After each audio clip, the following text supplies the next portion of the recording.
Welcome to the Times of Israel's daily briefing. Today is Thursday, March 12th. I'm Amanda Borschel-Dan here in our Jerusalem studio with editor David Horovitz. David, thank you so much for joining me today. Sure. Hi, Amanda. We are now in the 13th day of the war, and yesterday we saw a UN Security Council resolution which condemned Iran but did not really mention Israel and the U.S.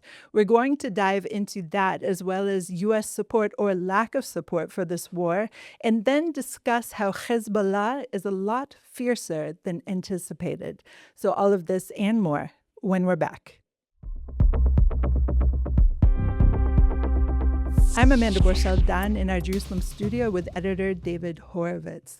David, we're seeing overnight about 200 missiles shot from southern Lebanon or inside Lebanon. We're also seeing at least 4 ballistic missiles that have been shot since midnight. On my way into the office, of course, I heard a siren coming into Jerusalem, and the war as we are seeing it is not really letting up. Tell us just briefly what is happening in terms of the Israeli spirit right now.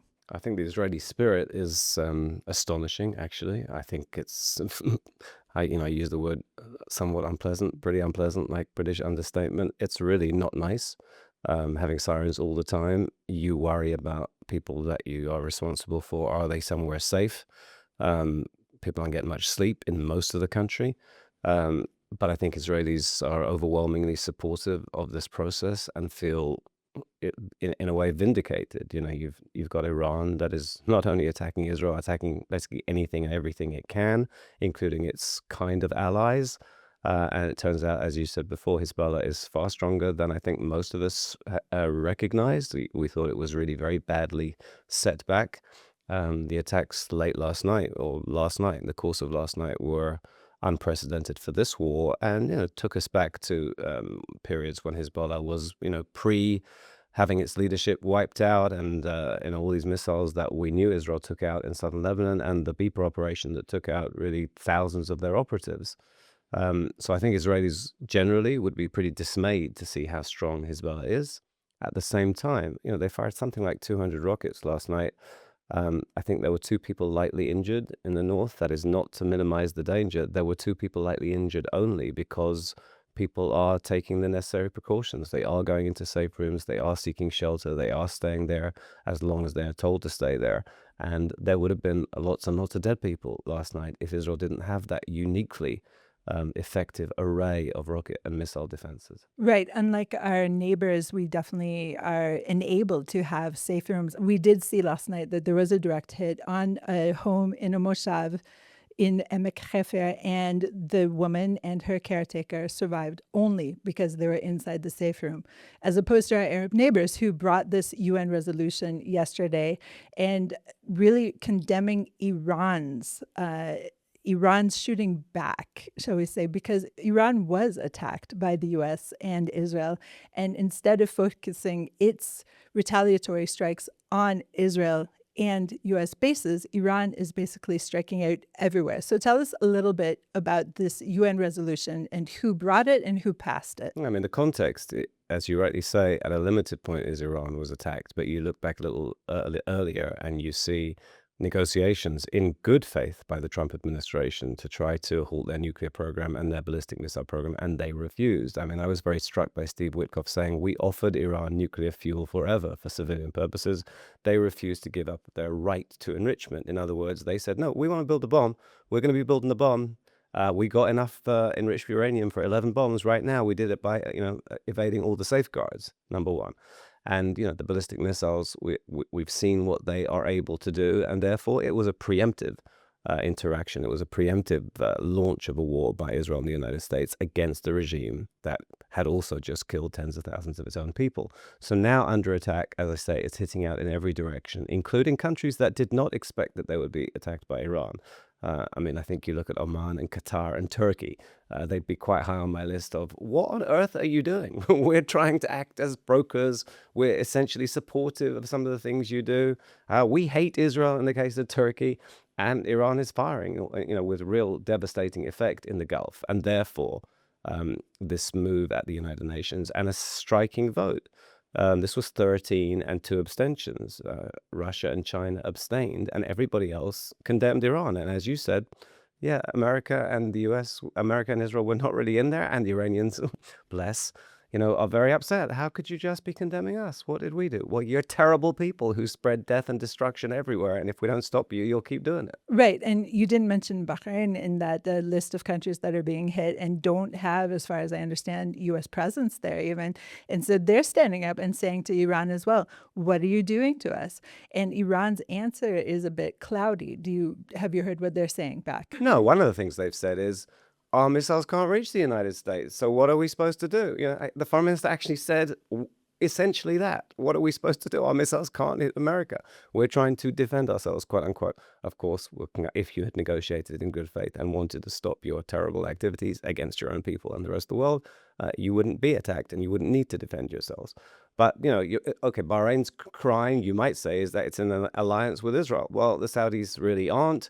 Qatar certainly isn't. There's no logic for this except Iran trying to create a circumstance where everybody's running to the US administration, including Americans, by the way, because oil prices are incredibly, shall we say, erratic now, because Iran is targeting tankers in the Strait of Hormuz day after day now, and that's what is its goal is. Its goal is to wear down Israel, wear down these unprotected countries in the Gulf, play havoc with oil prices, and prompt U.S. President Donald Trump to stop. Right, because they control, as you said, the Strait of Hormuz. And so we're seeing these ships being attacked. We're seeing people being killed, civilian people being killed on these ships. And we had heard rumors that the U.S. and perhaps I think it was Britain as well were offering to be some kind of naval escort of these commercial ships. That has not happened so far. Let's turn to the flack that U.S. President Donald Trump is getting because of, as you noted, the rise of the gas prices, the petrol prices, and that definitely hits Americans in their pockets. And it's a ripple effect that is just endless, really. The rise of oil affects every single commodity, basically, around the globe. So what is he hearing from the U.S. public right now? And before you answer that, I just want to ask you, you said Iran doesn't have the ability to hit America. And yet yesterday, I think it was yesterday, we heard reports that rockets or missiles could be aimed at California. So put that in the mix with all this, I don't know, quagmire that we're in right now in terms of the U.S. Yeah. There's an FBI report that Iranian vessels could fire drones from off the West Coast towards California. It's striking because, again, if you think of the things that surprise us, I think Americans would be quite surprised to think, oh, wait a minute, the Iranians can hit us? Now, of course, Israel has been saying for many, many years, Iran has missiles that can reach everywhere in Israel. We know that all too well. By the way, they can reach, and at the time we were saying are gearing up to be able to reach Europe. Well, now we've seen they've targeted Cyprus, they've targeted Turkey. I assume they can go some distance further.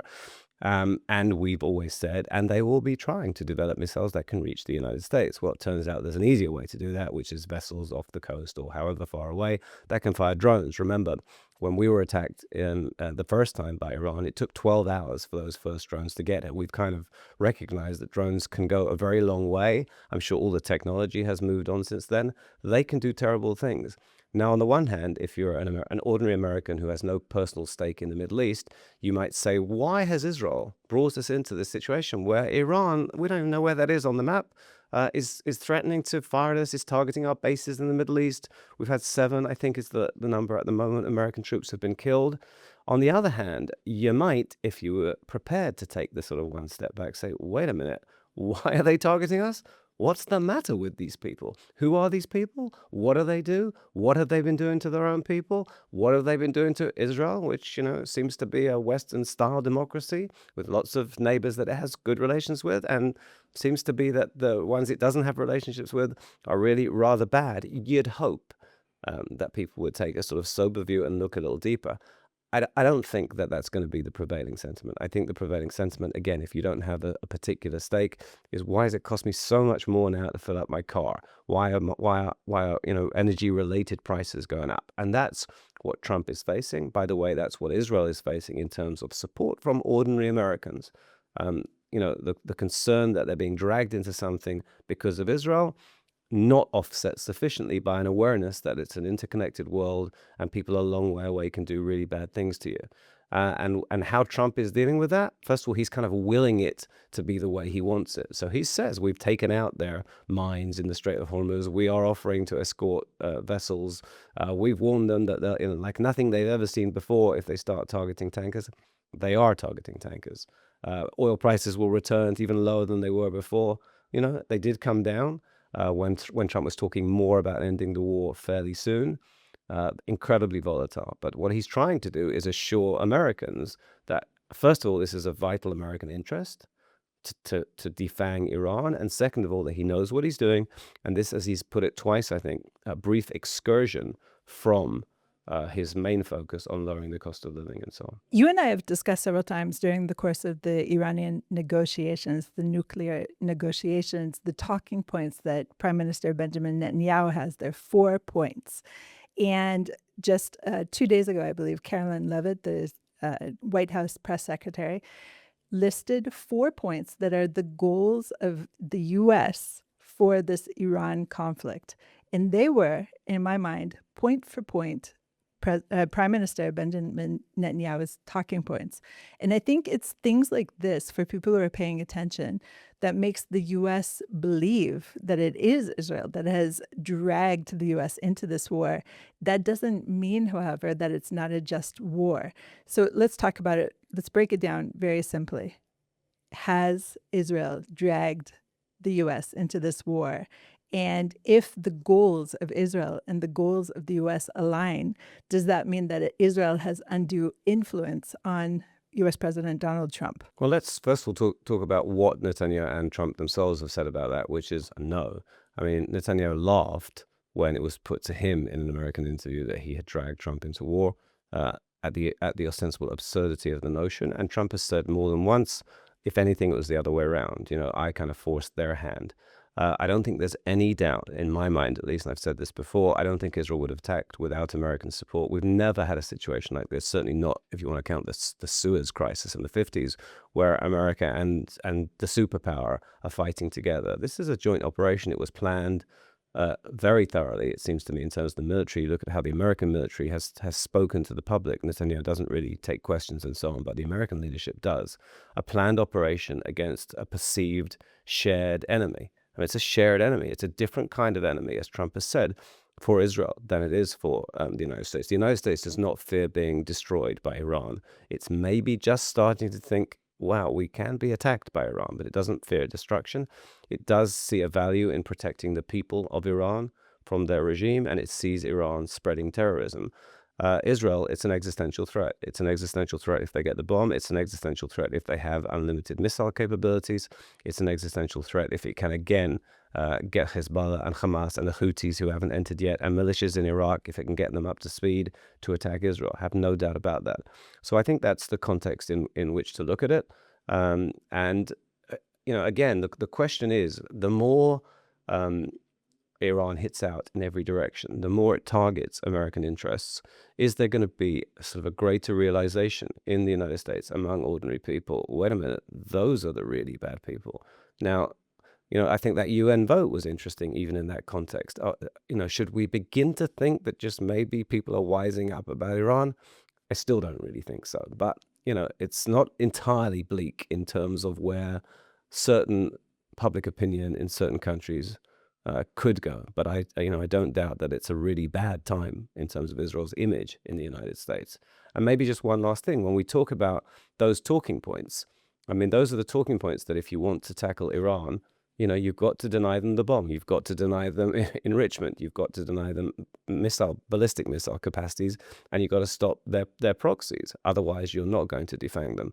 And what we've really not talked about much is this issue of regime change. I mean, it's kind of been half said. Netanyahu and Trump have talked about creating the conditions in which the Iranian public can oust this regime. And that, for me, is what this is all about. And I hope that there has been more planning than is evident to indeed create those conditions. What is, we can talk about this some more if you want. What does that entail, and is that being done? Okay, let's go to a short break, and then we'll discuss the conditions for creating regime change. And we're back. I'm Amanda Borschel-Dan here with our editor, David Horovitz. David, you were about to explain what the conditions are to create regime change in Iran. Look, I think that among the things to internalize, you've got a country of perhaps 90 million people. Everything we know is anecdotal, and or based on sort of assessments by supposedly smart people. So maybe 70% of the Iranian public is hostile to its own regime, and maybe 20 to a little more percent is directly supportive of, employed by, dependent on, whatever, right? Anecdotally, we've always marveled at the fact that for half a century you've had a regime that was basically broadcasting hostility to Israel and telling its own people that Israel has to be destroyed, and yet you didn't really feel that in the limited access that you had to what Iranian people were saying and doing. So that's quite interesting. So how do you enable that 70% to get rid of a leadership that's killing them, right? That's killing them, that shoots them dead in the street in the thousands and the tens of thousands. I mean, there are things that I'm sure are being done, although I don't know how successfully. I think one of the focuses of this war is to try and create a climate in which the Basij and the Revolutionary Guard and the armed Iranians loyal to the regime are less able to shoot down their own fellow citizens, Iranians, in the street. I don't know how successful that is proving, but I think it's ongoing, and I think that those organizations are being harmed, their command structures and so on. I also think the regime is pretty adept and was set up in a way that enables things to function to its liking, even with less centralized coordination. In terms of the internet, is there more that the West could be doing, that America and its allies could be doing, including in the region, to enable the internet? Obviously, that means the regime can communicate more effectively, but it probably has its ways anyway. There has to be coordination and communication from within. Where I don't know the answer is how do you organize the people who are supposed to take over, who are supposed to lead the battle against the regime when the signal comes. Netanyahu has said several times, very soon now we're going to say to you, go into the streets or take over. Trump has said the same thing, slightly different emphases, but who's supposed to do that? There was a presidential candidate in 2009 who's been under house arrest, I think, for the last 17 years. I'm sure he's not the only quote-unquote reformist figure who has some public credibility. I'm sure there are incredibly talented and capable people who would want to build a better Iran within Iran. Has there been some kind of coordination with them? How are they supposed to do things if they don't have arms? All kinds of questions to which we don't know the answers, and that's fine if the CIA and the Mossad have been working behind the scenes and these processes are in place. If they haven't, it's hard to see how this could work. And we've seen efforts to dislodge terrible leaderships all over the world throughout history fail. And we've seen some that have succeeded. And, I was in Syria in September. And the man who's now running Syria was, a jihadist who killed lots of people. He probably didn't have to. I mean, he ousted Assad by force of arms. And therefore he was able to build whatever he wanted to build there. But very quickly, and we met some of these people, he set up this government of people who are not jihadists, right? The guy at the head of the pyramid is a jihadist, right? You worry about his intentions, and you certainly are aware of his history. But, the trade minister was the former head of global marketing at Fannie Mae. A very senior person in the foreign ministry had come from the Atlantic Council. These are incredibly impressive figures who have, a real dedication to trying to build a better country there. And I'm sure Iran has that, many, many times over. Are they being, are the conditions being put in place to enable them to craft a better Iran? The head of Syria was a jihadist, or is a jihadist, we'll see as the decades go on, perhaps. But he wasn't a cleric. He's an ideological person, but he's not the person dictating the ideology. And this is something, as far as I know, this is something that is very tricky in Iran, because this extremist ideology, if adhered to, is nihilistic. It's definitely annihilistic in terms of, wiping Israel off the map. And the question that I have is, among these, 90 million plus Iranians, probably the vast majority, as you said, 70% want regime change. They want to live better lives. But the 30% or less even, who adhere to this really extremist ideology, they are all in, and they're so all in to a suicidal level. And it's very difficult to overcome that. Even if you are, the former whatever of Fannie Mae and you assemble this kind of team, if you still have at its head, which we have with Moshtaba Khamenei, this extremist ideology, it's almost impossible to even consider that there are those who would be able to rise up and overcome that. I don't agree. I think there are probably a great many people, maybe, certainly hundreds of thousands, maybe more than that, who are ideologically committed to this regime. I do not believe that the 20 or 30% who are, dependent on the regime and or ideologically committed, I don't think the vast majority of them would die for this regime. I think they prefer not to die. I think you can engineer change. I think the Iranian people, broadly speaking, we've seen time after time that they've tried to oust this regime. We've seen that they've risked their lives by the tens of thousands. So I don't think it's a lost cause. If I thought that 20 to 30% of the Iranian public was prepared to die for this regime, that's a challenge of a the challenge already is pretty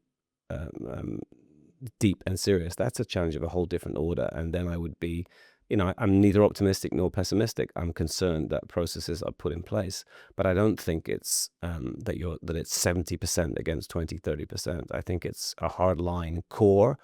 Other people who are very dependent and terrified and wouldn't act against the regime, but who would be perfectly happy and more. The women's soccer team is not a barometer of anything. On the other hand, the women's soccer team, 7 of them, 6, I think, in the end, defected. Those who didn't defect, many of them, because they know their families would pay the price. Iran has said it won't participate in the next World Cup. That's not because they're angry that America's hosting it. That's because they worry that their players would leave. I think the mass sentiment is hostile to this regime, and there's a very small minority, I think, that wants to die for it. I hope you're right. I definitely hope you're right, obviously. But I do wonder if this extremist ideology is being taken into consideration in all the strategy and the logic that is being, put together for this war. Let's turn our focus back to the U.S. slightly. And there's one case above all others during this war that is getting the most media attention, and that is the strike on the girls' school. It happened, I believe, in the first or second day of the war. And if you look at any kind of American outlet and many international outlets, this is the focus of their disquiet over the war. And it's a little, I'll be honest, it's a little confusing to me because war is hell. There are collateral damages during wars, and we saw that in Iraq. We saw it, of course, our own wars in Gaza, in southern Lebanon, next to Beirut. People die during wars. And obviously only about 50% of the American public apparently supports this war. But why so much focus on this one incident, David? Look, what I see, and we saw it in Gaza, and it's not all media and it's not all journalists at all outlets and so on, but a failure to see the forest for the trees. That's a terrible incident. As far as we begin to understand, it was an American strike based on outdated information. Terrible things happen. Anything that Israel did in Gaza was highlighted. The children who were killed in Gaza played up as though Israel was going after children. In some cases, false accusations that Israel was deliberately doing this, that, and the other, and so on. And a failure to internalize that in Gaza you had a terrorist organization with a death cult ideology that put its ostensible people, the people of Gaza, in the front lines, that fired from mosques, all the things that we said. That doesn't really matter. Terrible. Israel killed people yesterday. And you see the same thing playing out. I want to believe that we don't have to get to the situation where, Iran is now targeting the United States with intercontinental ballistic missiles for American media to realize, maybe there was a bigger picture here that we failed to see because, our latest satellite technology and all our thorough investigation has been able to confirm that America hit a school, which is tragic by mistake because it had outdated information. You want to focus some journalistic resource on that. You want to keep people who are fighting a war as honest as you can and as careful as you can. Absolutely. We all share an interest for every reason, including self-interest, but also the interest of these people. Israel did not want to be killing small children in Gaza, right? It tries to minimize, and so on. So for sure, but have some understanding of the big picture and what you are doing. If that's your main story, why aren't you investing an effort to understand what exactly happened? Has there been, really thorough stuff on what happened in those first few days in early January to all those demonstrators? Where's the information now on what the Basij is doing in the streets of Iran, where anecdotally we are told that anyone who's out in the streets, basically they're shooting people on sight. The bigger picture is a regime that is mass murdering its own people. Should you really exert all and make it the top story on your website? That, a strike based on outdated information, tragically killed innocent children in a school, that's in the mix. But that is the most important thing that you want, that your readers and viewers need to know about right now? Or what is going on, on the streets of Tehran? Ordinary people being killed by the regime who are trying to rid themselves of this terrible leadership. Right. And so we have no answer essentially for this, but it is definitely something that we wrestle with. Obviously, we're covering the issue on the Times of Israel as well. We have stories about it. Yeah. But it is not the issue for us. And it makes me wonder, and a lot of our listeners, viewers write into me, and every time we speak about U.S. President Donald Trump in any kind of neutral or even positive sense, we get letters, because the feeling in the United States among apparently half the population is that he is poisoning the country, that he is destroying the country. And it's possible that this is true in their perception, obviously. But the question is, for me, is this outsized media scrutiny on this particular effort, is it exacerbated, of course, by Trump saying, no, it was the Iranians, and, playing it off as if the U.S. couldn't have been involved? Or is it just that anything concerning U.S. President Donald Trump cannot be a positive endeavor, meaning this war cannot be a positive endeavor in the eyes of so much of the population now, because he himself is such a divisive figure? Look, he's a very problematic figure, to put it mildly. Domestic considerations for Americans that when they look at Trump, then we don't look at Trump in the same way. We have all sorts of issues with Trump, including incoherence, contradictory statements. We don't know where we are. We see actions on the ground, and that's what has happened so far that we can tell, right? A resort to force against a very, very dangerous regime. And therefore, I understand the discrepancy. And that's why, what I was saying before about if people begin to internalize why their president and our prime minister have been so concerned for so long about this regime, it's kind of more obvious than it has been before because of the mass murder at home by the Iranians. You'd hope that some of that might permeate. I don't think people would remake. I don't. It's not for me to tell Americans what to make of their president, who they elected, who they might not elect again today if there were elections. In a different America where you'd have a third term. Who knows? we have all these issues in their Israeli version, right? You're talking to me. I'm incredibly critical of Benjamin Netanyahu because I think he's tearing this country apart from within and has been doing for years. And I don't think it can be fixed as long as he's around. That's a pretty damning accusation. On the other hand, that does not move me to say, this war by definition must be a terrible thing. It must be because Netanyahu wants to stay in power. The Iranian threat isn't real. This is ridiculous. I don't think any of those things. I think Netanyahu has been obsessed with Iran for years, rightly.